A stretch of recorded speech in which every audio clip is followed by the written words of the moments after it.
Hello and welcome to TiElogues Q&A, where we invite queries from members, startups, founders, and get an expert on board to answer them for you. And the expert in the house today is Sunena Gera of Gridlines. Welcome, Sunena, and I'll Thank you. dive straight into the questions. So the first question from my member is that we are in the growth phase and profitable. However, leadership hiring has been a problem for us. Most of the folks are looking for us to raise a larger round before they come on board. Another aspect of that is that of ESOP structuring. What should be the ideal framework for allotting ESOPs? So, to begin with, what's happening today is that it's really an employee's market and not an employer's market. Every company which is in the startup phase and maybe like a growth phase in this case, they have limited access to funds till the company grows and then the kitty increases. So, what the companies tend to do in this case is that they will offer something called ESOPs, which are employee stock options. These the way this works is that it's along with the salary, it's part of their package. And really speaking, if you ask somebody what is your package, they just mention the salary and the incentives. They really never talk about the ESOP as part of the package.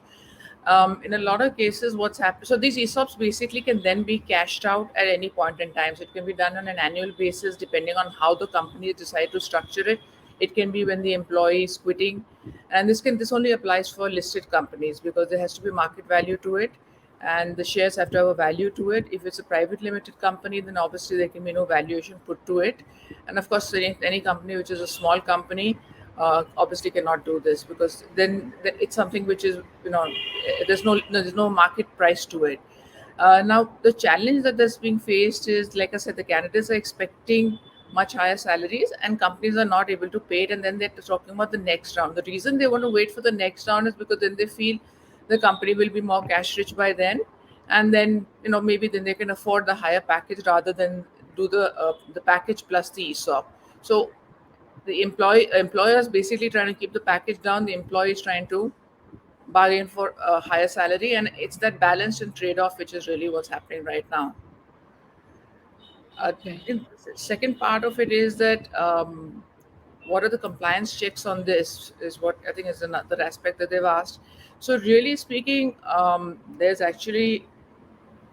no such given rules, there's no such given mandates, there's no such given framework. It's independent to each company. And everybody can do exactly as they choose, and everybody does their own structuring. So as such, there's no one structure that holds good, or any kind of what I would call as a compliance related issue that one has to keep in mind, other than the fact that it has to be pre-established before the employee joins. I think that would Okay. cover the answer. Okay. Thanks, Sunena. Okay. The next question is a three-part question. We'll take them one by one. So, are there any compulsory compliances for interns? Yes, there are. And the Apprentice Act gets applied. It has a truckload of compliances. So it is always suggested to get a fixed term contract with minimum stipend involved. Now, hiring interns is actually a practice across, and challenge begins when you intend to pay. Sorry, you don't intend to pay. This is only applicable if you're 18 years and above.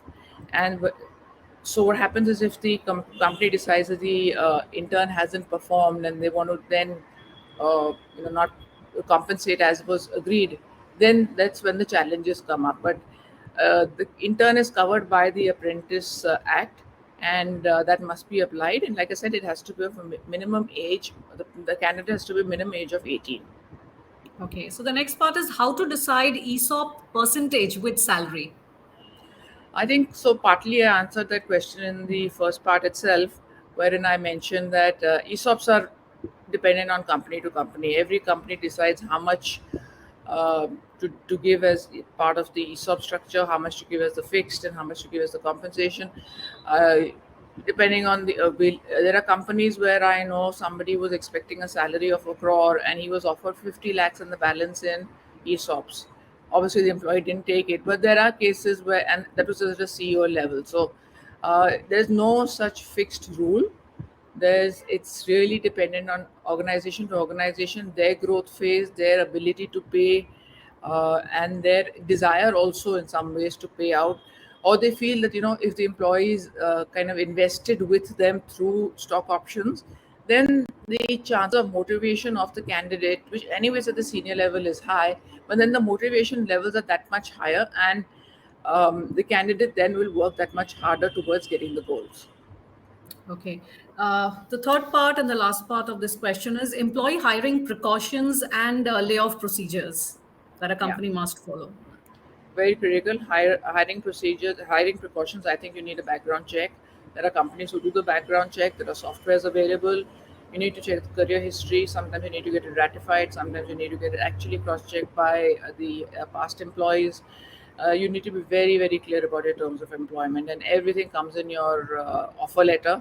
And if there's any ambiguity in there, then there you're asking for trouble, and there is potentially an issue. Now, when you come to layoffs, there's a notice period which is mentioned in your hiring letter, and that will clearly state what is your severance period, etc. And so let's say it's a 1 month, so you may decide that I want to let the employee go. I'll just pay the salary in lieu instead, and ask the employee to leave, or let him finish out the notice period and then he gets paid and leaves. So the options are available, but the notice period is has to be complied with, and there's no getting away from that. And once that's done, then you must have like a no objection certificate signed by the employee. Okay. The next question from a member is how to retain senior employees. Yeah, so here we're talking about hippos, basically the high performance individuals, and what we need to work on is their career growth and their plan. So here it's got to be a tailored retention model. So it's individual to individual, and depending on what that person's capabilities are, where they're in their path of career, where they're in their stage of career, which particular field of employment they are in, which particular industry they are in, and accordingly create the retention plan. So I think amongst the important things is there will be every individual will have certain motivators.